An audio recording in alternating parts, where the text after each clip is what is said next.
ప్రముఖ high court advocate Shri KVSS Prabhakar రావును భారతీయ యువసేవా సంఘ్ ఆంధ్రప్రదేశ్ రాష్ట్ర అధ్యక్షులుగా ఈ నెల 12వ తేదీన నియమించింది. సంఘ్ అధిష్టానం జాతీయ అధ్యక్షుడు శ్రీ భరణ బాలకృష్ణన్ ఈ నియామకాన్ని ధృవీకరిస్తూ పత్రాన్ని జారీ చేశారు. శ్రీ కేవీఎస్ఎస్ ప్రభాకర్ రావు తూర్పుగోదావరి జిల్లా ఆంధ్రప్రదేశ్ రాష్ట్రంలో జన్మించారు. బహుముఖ ప్రజ్ఞాశాలి అయిన శ్రీ ప్రభాకర్ రావు విద్యావంతుడే కాక గొప్ప మానవతావాది. స్వీయ క్రమశిక్షణ ఆయనకి పెట్టని ఆభరణం. జీవితంలో, వృత్తిలో అనేక ఒడిదుడుకులను అత్యంత సమర్థవంతంగా ఎదుర్కొన్న ప్రభాకర్ రావు తన అనుభవంతో ఈ పదవికి పూర్తి న్యాయం చేస్తారని సంఘ పరివార్ విశ్వసిస్తోంది.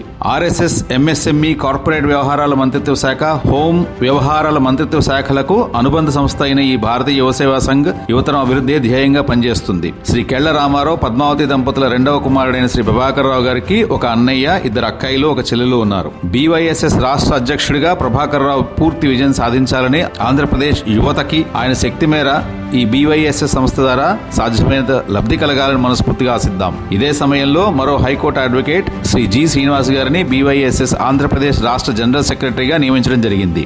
ఈ నియామక పత్రాలను బీవైఎస్ఎస్ తెలంగాణ రాష్ట్ర అధ్యక్షులు మరియు ఆంధ్రప్రదేశ్ రాష్ట్ర ఇన్ఛార్జి శ్రీ మద్దిశెట్టి సామేలు గారు ఈ నెల 13వ తేదీన అందజేయడం జరిగింది.